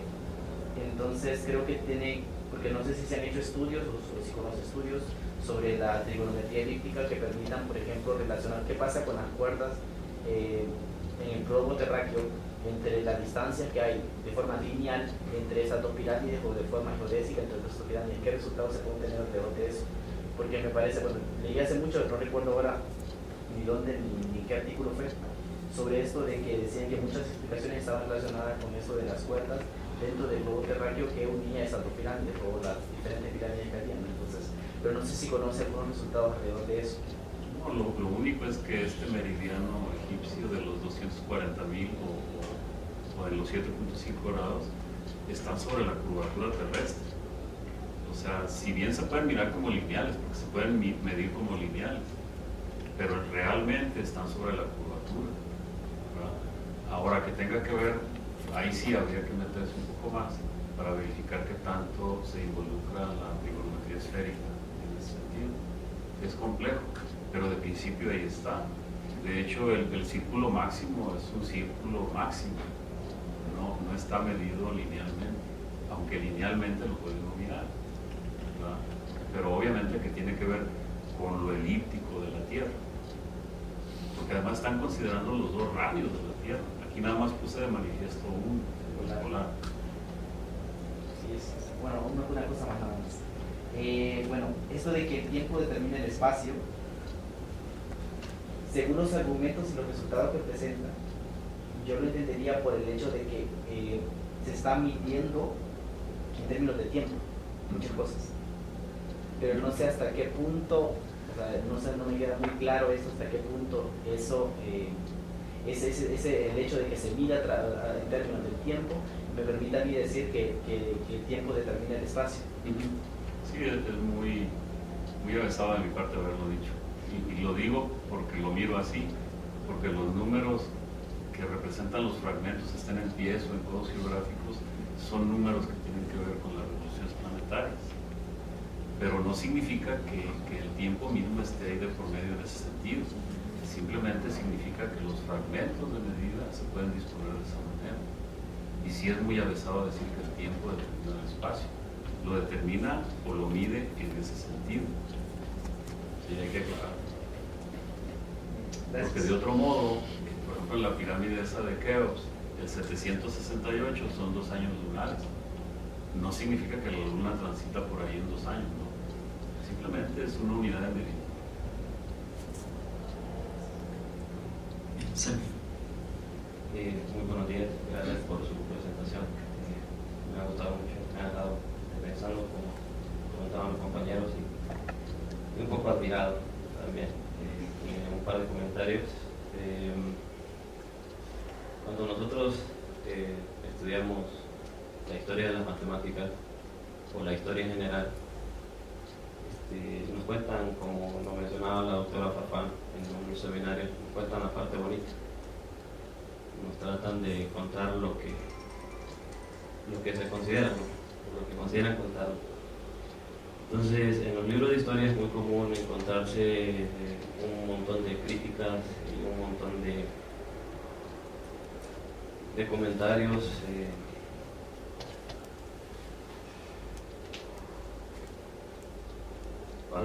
alrededor de eso, de lo que nos quieren contar. No nos cuentan toda la historia, no cuentan el porqué de algunas cosas, sino que son lo más. Por ejemplo, alrededor de pi, en los libros de historia aparece la aproximación egipcia respecto de en el papiro de Rin, para calcular el área de un círculo. Los egipcios hacen la igualdad, el área de un círculo de radio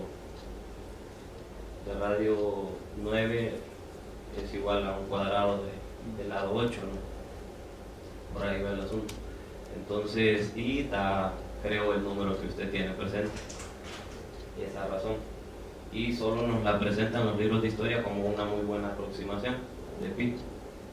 Pero a la luz de lo que usted nos muestra hoy, pues tiene muchísimo sentido. ¿Por qué ese valor? Y más aún la utilidad.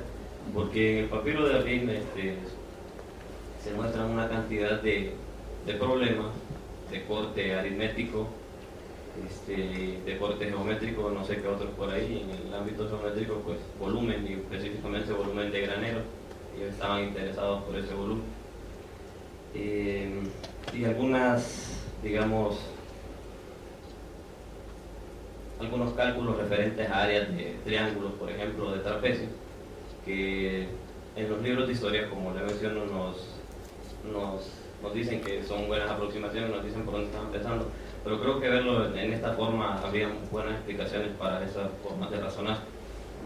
Entonces, respecto a ese número de pi, me llama la atención porque usted conecta, digamos, en cierto sentido, dos culturas, las que usted estudia.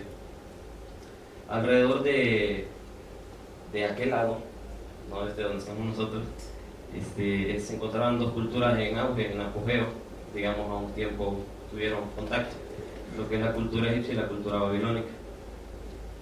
Y dada la ubicación geográfica, los griegos tuvieron ese beneficio, pudieron tomar cosas, estudiar, conocer alrededor de las dos culturas. De hecho, un poquillo, creo, también de la cultura hindú. Me parece interesante el hecho del pi que usan los babilonios, porque el pi, que, bueno, según lo que nos cuentan los libros, ¿no? El pi que tienen los babilonios es 3, o sea, la aproximación del pi es 3 para los babilonios. Y en cierto sentido, pues tienen, digamos, intereses particulares o similares las dos culturas. Primero, digamos, la clasificación social o las jerarquías sociales eran similares. Y algunos libros por ahí nos hablan alrededor del origen ritual de la matemática en general. Son unos libros de un historiador estadounidense, creo, o inglés. Y en eso, pues, ambas culturas tenían la clase sacerdotal, que esa clase disponía de un montón de tiempo. En ese montón de tiempo que disponían, pues se dedicaban a estudiar primero artes y luego surge la ciencia, como menciona. Y algo que está bien particular digamos, en la geometría es la idea de la religión, o sea, sus creencias, su ideología religiosa está plasmada en esas construcciones. Y claro, vamos allá, es una idea cosmológica, es una idea astronómica, ¿no? Que siempre está presente por ahí, porque los dos hicieron construcciones y esas construcciones, pues, digamos, es hacia sus dioses. Entonces me llama la atención esa parte de por qué esa diferencia en el pi, ¿no? Recordemos que también nos imponen un montón de cosas, por ejemplo, cuando el Imperio Romano también impone un montón de cosas en todo el mundo europeo, y así los griegos en su tiempo. Entonces ese era un comentario alrededor de la idea de pi. Y algo también de esto, de su comentario que dice que la ciencia griega roba a la ciencia egipcia, en cierto sentido, ¿no? Pero eso no lo digo yo, eso lo dice el mismo investigador italiano, Cini. Habla de que Eratóstenes fue, cuando la invasión, director de la Biblioteca de Alejandría, y como él toma muchos conocimientos de ahí y los plantea después, claro, en sus obras. Sí. Entonces me llama mucho la atención eso y todo lo que puede haber alrededor de esa frase, me parece interesante. Porque no sé si en estas culturas existe lo que existió en la Grecia clásica, la idea de las escuelas, la idea de enseñar un conocimiento, mientras que en estas culturas creo que eso estaba alrededor de los sacerdotes y ellos tenían su forma particular de transmitir eso, ¿no? a las próximas generaciones. No sé si tenga que ver con esa idea de los griegos por enseñar, porque sí estaba presente. Lo de las escuelas, creo que es eso. Bueno, esos eran mis comentarios, y otro alrededor del tiempo. Me parece interesante, creo que de las dos formas se podría ver, y me llama muchísimo la atención la idea de que estén correlacionados, porque en cierto sentido nuestra forma de medir el tiempo es astronómica, es respecto de los movimientos planetarios, pero los movimientos planetarios y todo esto es como espacio, entonces es un poco relativo. Entonces sí me he quedado pensando por ahí, porque ya luego, por ejemplo, cuando surge el año luz, que es una forma también de medir el tiempo, ¿no? Y que al final está muy relacionada con el sistema métrico, porque es el tiempo, los kilómetros, ¿no?, que recorre la luz en un año. Entonces sí me llama la atención en ese sentido, y eso será como mi comentario. No, muchas gracias. Muchas gracias. De hecho, he incursionado un poquito con las magnitudes de los templos mesopotámicos, sigurat les llamo. Los sigurat. Afortunadamente hay mediciones que se realizaron entre finales del siglo XIX, principios del XX, por expediciones de arqueólogos alemanes e ingleses, muy valiosos porque están las medidas, son medidas originales, y está todo esto, prácticamente aparece de nuevo, aparece el día, aparece toda esta numerología que se ve muy extraña. No, ahí está. ¿Por qué está? ¿Quién sabe? Por la cercanía también, ¿no? Pero aparece todo eso ahí, aparece en los templos griegos, esta numerología también. O sea, no es ajena a todas estas comunidades, es transversal a muchas civilizaciones, tanto en el espacio como en el tiempo. Sí, respecto de eso, también, por ejemplo, los hindúes con sus Sulva Sutras, que son como unos textos sagrados en los cuales presentaban sus mediciones acerca de la construcción de sus templos también. Entonces creo que va muy, muy de la mano. Yo creo que lo que implica después de esto, bueno, depende de, es una revaloración de la historia de la ciencia misma desde esta perspectiva. No porque yo lo diga, simplemente porque ahí está. O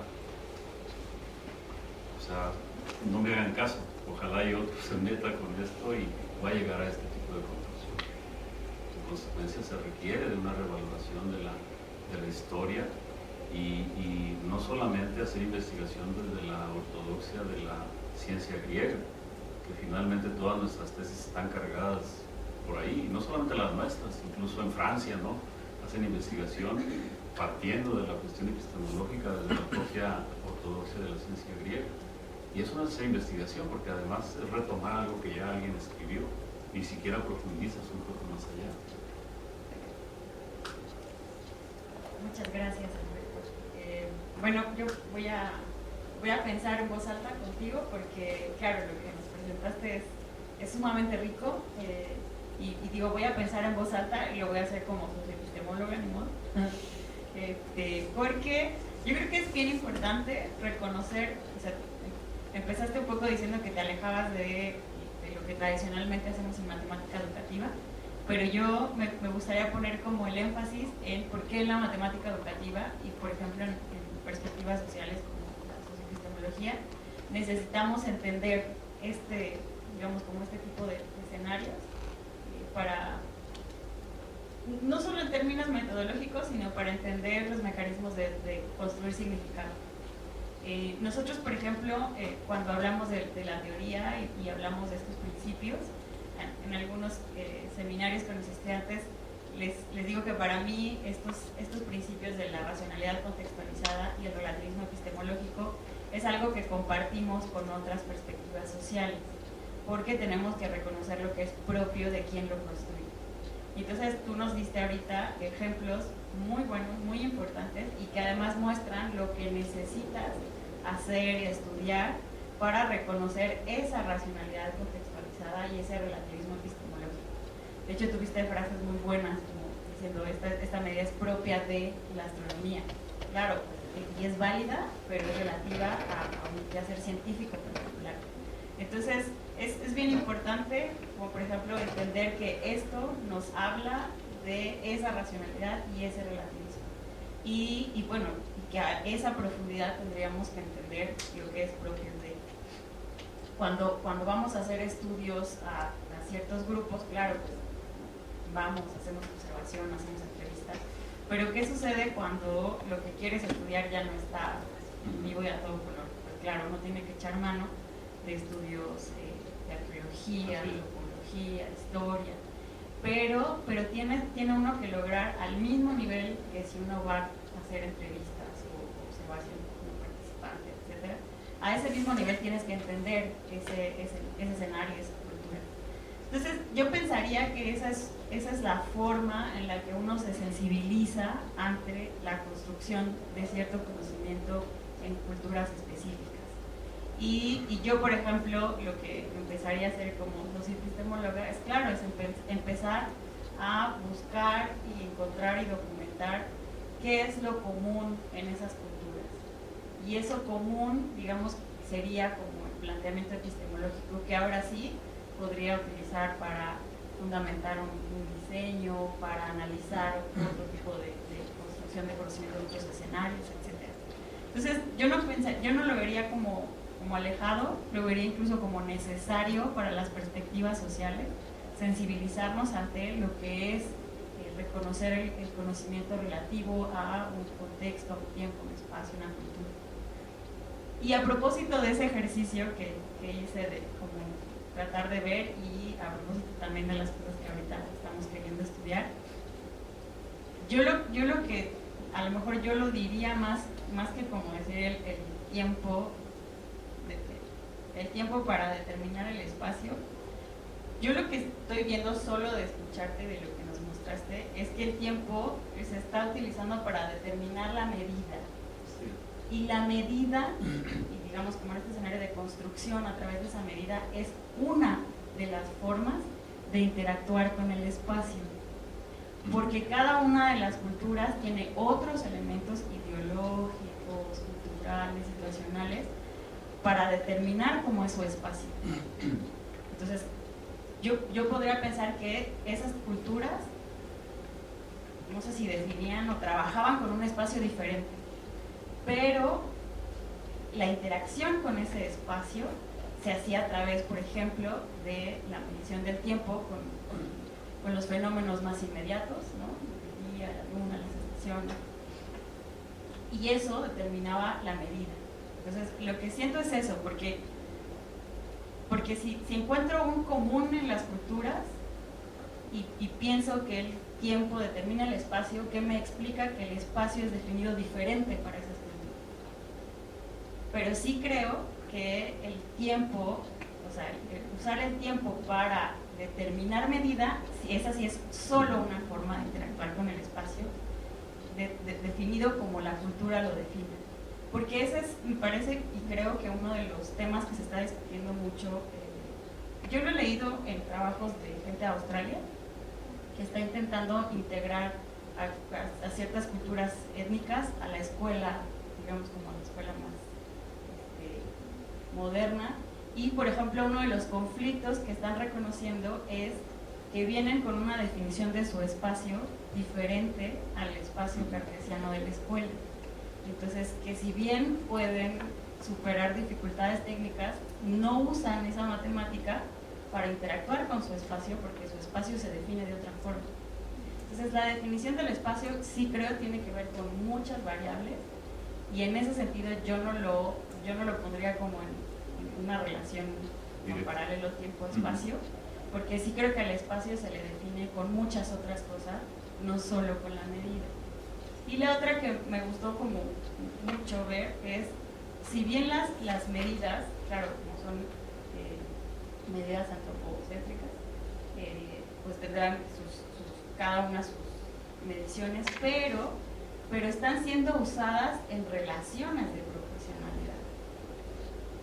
O sea, en realidad la unidad de medida, pues cada quien tiene la suya, pero están usando relaciones con otra cosa para medir. O sea, no necesariamente con esa miden, sino las relaciones con otras cosas. Y en este caso estas otras cosas pues tienen que ver con los movimientos planetarios, que de nuevo pues tienen que ver ahí el tiempo. Entonces, claro, pues cada cultura tiene su unidad de medida, pero es que es la forma en la que están midiendo la que hace relacionar esa medida en particular con otro tipo de movimientos y distancias inaccesibles, por así decirlo. Sí. Entonces, esos comunes creo que son lo que, repito, a la matemática educativa y a perspectivas sociales nos tiene que interesar. Pero llegar a entender esos, digamos, como esos comunes, pasa por entender lo propio de cada cultura. Y eso, pues no, digamos, no se obtiene solo con leer un libro, se obtiene con invertirle como 5 años a estudiar y a entender lo propio de cada cultura, ¿no? Bueno, yo creo que estos, digamos, como estudios, pues son una materia prima muy buena para nosotros. Entonces me gusta mucho que lo estés haciendo, y pues yo creo que ahora lo que viene es empezar una comunicación como este tipo, para que empecemos a traernos esa riqueza contextual, relativa de cada cultura hacia estos escenarios en los que pues queremos rediseñar el discurso, ¿no? Claro. Entonces pues yo te agradezco un montón el tiempo que le has invertido en entender todo esto, porque por supuesto lleva mucho tiempo, y bueno, yo creo que va a ser, al menos para algunos de mis estudiantes, va a ser una materia prima muy buena, porque sí, ellos tienen tiempos medidos, tiempos tan así difíciles, para realizar un trabajo de investigación. Pero sí me gusta como dejar ver la importancia de profundizar y de entender a ese nivel cuando uno quiere hablar desde la cultura y no de las culturas. Entonces, pues, muchas gracias. No, yo te agradezco tus palabras, créeme, te agradezco tus puntos de vista, y créeme además que jamás me salí de lo nuestro. de esto que es lo nuestro, de aquí donde estoy sentado. Realmente nació de esto, nació en un congreso por ahí en el que estuve, donde me cansa, me desgasta ver las regularidades de la investigación, lo epistemológico, lo histórico desde la perspectiva griega. Y te lo digo no solamente aquí en México, estuve en Argel, en algunas comunicaciones de estudiantes franceses, de Artigue y de otros, y es la misma. ¿Sí? Entonces, yo les dejé ver que existían otras posibilidades de hacer investigación desde la historia de estas comunidades.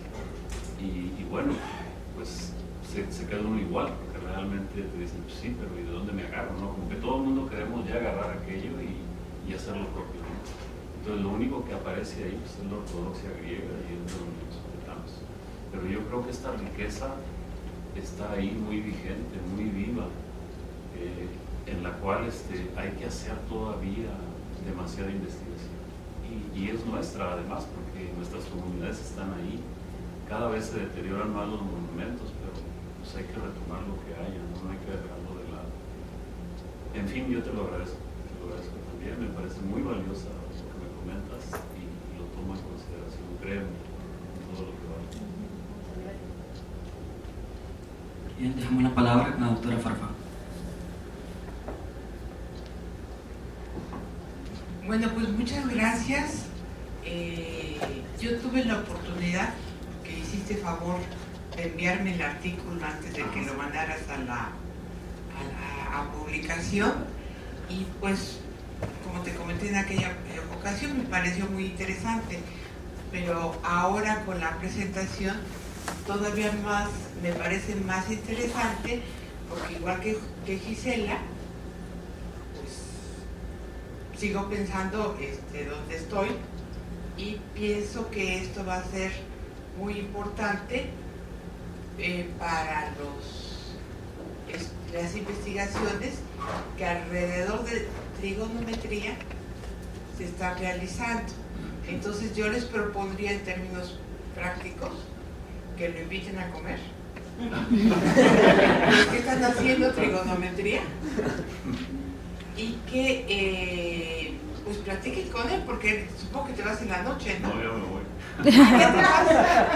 Entonces ya ni a comer te puedes, ni en el aeropuerto. No, pero vuelvo, tú no te preocupes, yo vuelvo. Y esta es mi casa, acuérdate. ¿Cómo? En junio vengo al evento que es de la Universidad de la Ciudad de México. Ah, bueno, pues entonces pónganse de acuerdo. Sí, Más bien platiquen un poquito para ponerse de acuerdo cómo pueden interactuar, porque me pareció muy interesante. Y ahora yo quisiera aportarte mis consideraciones. En efecto, la matemática, como hoy la conocemos, está fundamentada sobre la matemática griega, en términos de que para los griegos es importante la deducción. Desde su filosofía, desde su manera de ver el mundo, es más importante la argumentación que la observación.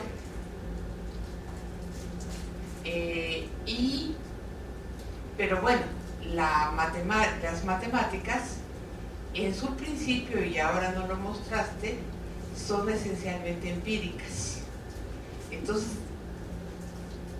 un programa de investigación en donde hagamos situaciones de aprendizaje que partan no de la deducción, sino de la empiria, sería muy importante. Sería muy importante porque podríamos ver y estar en la ruta del cambio de paradigma actual. Actualmente estamos cambiando la matemática como fórmula, esa noción positivista, la estamos cambiando a partir del surgimiento de los fractales, porque los fractales no hay fórmula que describa estas interacciones. Entonces se está cambiando el paradigma de las matemáticas en términos de que regrese a una ciencia empírica y no tanto a la ciencia formal, en tanto forma, ¿no? en tanto paradigma de deducción. Entonces, ese tipo de investigaciones no solo son interesantes y están aportando datos no imaginables, sino también está en la ruta de un cambio paradigmático, y entonces en ese cambio paradigmático, ¿qué hace matemática educativa? Entonces, pues felicito eso porque me parece no solo importante e interesante lo que has trabajado, sino muy actual para lo que va a suceder, para lo que sigue. Y bueno, yo ya te conozco desde hace algún tiempo, un poquito más de 20 años, y bueno, pues sobre todo tú, me da mucho gusto que seas igual que siempre, o sea, siempre preguntándose por qué. Y eso pues es muy apreciable, muy importante, porque han de saber que él no hace investigación dentro de su centro de trabajo. Él es profesor y no le piden investigación, entonces todo lo de investigación que hace, digamos que lo hace como por fuera de el ámbito institucional, o sea, lo hace a pesar de su institución, lo cual pues es encomiable. Y una pregunta que me quedé dudosa. Tú nos mostraste en los pies, ¿cómo dijiste? ¿Los ejes? ¿Los ejes son pies egipcios? Los pies egipcios, o sea, los lados de las pirámides están medidos en pies egipcios. Ese eje. Ah, codos geográficos. En codos geográficos. Ah, bueno, cuando hiciste eso, consideraste el círculo máximo que pasa por el polo. Ajá. Si ellos hicieron eso, ellos ya estaban considerando que la Tierra era redonda. No, estaban considerando que la Tierra es un esferoide, porque tenían dos radios, el polar como en la actualidad y el ecuatorial. Yo solamente planteé el polar, pero el ecuatorial también está de por medio. Bueno, esferoide, pero no la Tierra plana. No. O sea, entonces, eso te da para otro artículo muy importante. Lo que pasa es que la situación rebasa esa expectativa, porque el solo hecho de retomar los números que representan las revoluciones planetarias y meterlas al instrumento de medición es preguntarse de dónde determinados esos números. Te tienes que ir demasiado lejos. Y eso ya rebasa esta misma expectativa que planteas. O sea, ¿de dónde tomaron esos números? ¿Cómo los determinaron? Sí, pero para hacerlo, tuvieron que haber considerado que la Tierra no es plana. Ajá. Y tener mirado las regularidades de los movimientos de los planetas. Exactamente, o sea, si ellos... Una unidad T es un dedo. No tiene nada que ver esto con la medida de una unidad T de 2.5 metros. O sea, esa regularidad antropocéntrica se pierde totalmente ahí. Una mano son 5T. O sea, no tiene sentido. Es simplemente una representación, pero se pierde también. En consecuencia, no es lo antropocéntrico lo que está de por medio. Es esta regularidad del movimiento de los planetas. Y ya para eso entonces tengo que considerar que si viene y va, la Tierra no es plana. No tendría sentido. Entonces, eso es lo que me hace muy es decir, yo ya sabía que habían calculado el radio de la Tierra, Sí. pero no entendía cómo lo habían hecho. Pero está haciéndolo bajo la suposición, ahora que nos mostraste, bajo la suposición de que la Tierra no es plana. No puedes ponerse así. No se puede suponer eso. O sea, en efecto, puede no ser redonda, pero sí tiene que ser una elipse. Así es. Todo eso está... Tiene que ser curva, pues tiene que haber una curvatura. Sí, totalmente.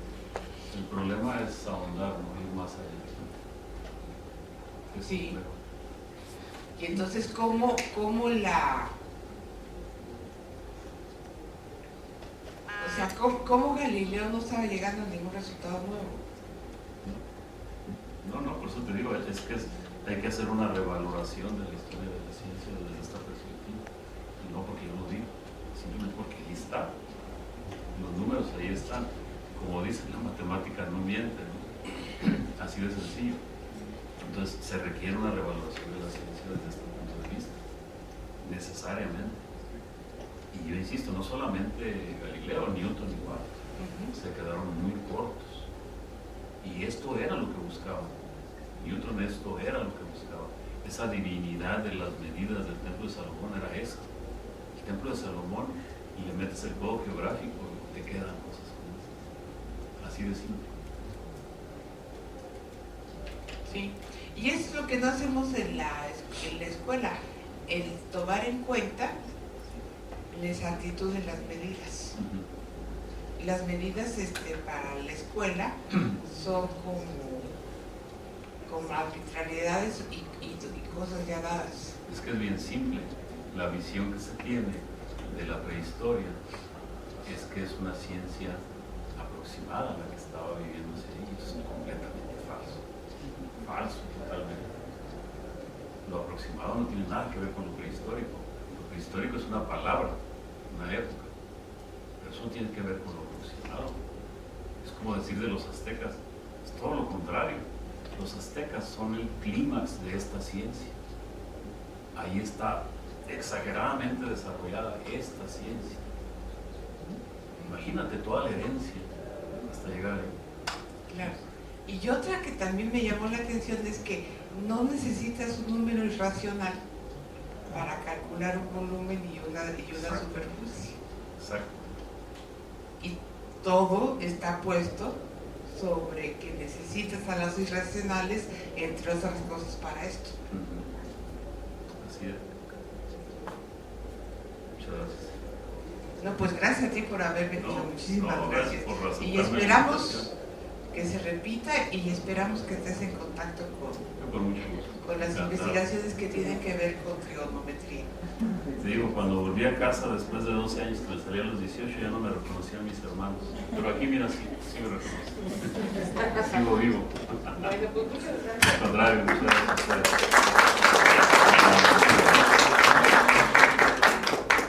Muy bien, culminamos la fase de preguntas y comentarios. Agradecemos nuevamente al doctor Camacho de haber compartido con nosotros esta conferencia y la retroalimentación que han dado nuestros colegas. Ahora procedemos entonces a entregar el diploma de reconocimiento por su participación, el cual leeré. Dice así: el Centro de Investigación y Estudios Avanzados del Instituto Politécnico Nacional, el Departamento de Matemática Educativa, otorga el presente reconocimiento a doctor Alberto Camacho Ríos por su conferencia Estudio de Metrología Antigua, otra cara del espacio-tiempo, impartida en el Seminario de los Jueves, sesión 105, año 29, del área de Educación Superior, dado en la Ciudad de México a 26 de abril de 2018. Firma la doctora Rosa María Farfán, coordinadora del Seminario de los Jueves.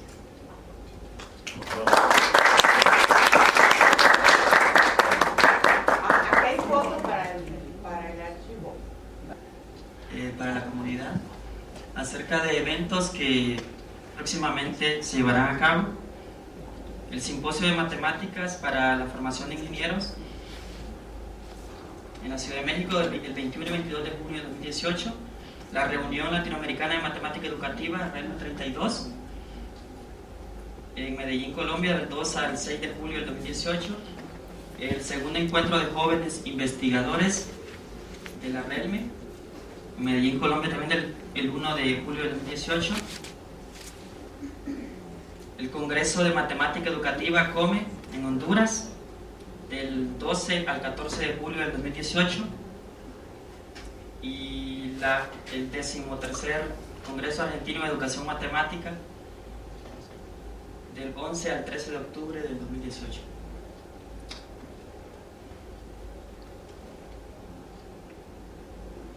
Entonces, si tienen algún comentario, si tienen alguna recomendación, pueden comunicarse con el comité organizador del seminario los jueves dirigiéndose a la cuenta de correo seminario. Teníamos programada una sesión próxima para el 10 de mayo, pero por asuntos de logística y que es día no laborable para los administrativos, entonces el próximo seminario es hasta el 24 de mayo. Así que de parte del comité organizador del seminario los jueves agradecemos su asistencia y la doctora Rosa María Farfán también por su apoyo. Muchas gracias.